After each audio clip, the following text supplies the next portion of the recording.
ஹிந்து தர்ம வித்யாபீடம் சமய வகுப்பு உயர்நிலை 2ஆம் தாள் ஸ்ரீமத் பகவத்கீதை பாட்டும் பொருளும் என்பதின் 15ஆம் அத்தியாயமான புருஷோத்தம யோகத்தில் இடம்பெற்றுள்ள எத்தகையவர் அழியா நிலையை அடைகின்றனர் என்பது பற்றி பார்ப்போம். நிர்மாண மோகாஜித சங்க தோஷா அத்யாத்ம நித்யா வினிவ்ருத்த காமாஹா द्वन्द्वैर् विमुक्ता सुखदुःख संजैर् कच्यन्त मूढा पदमव्ययं दत्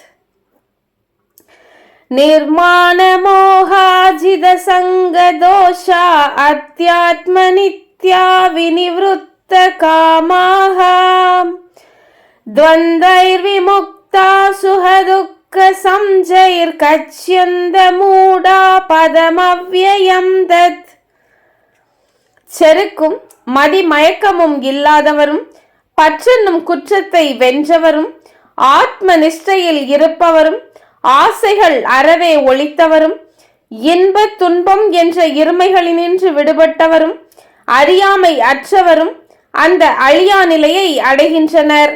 ஹரி ஓம் தத்சத்.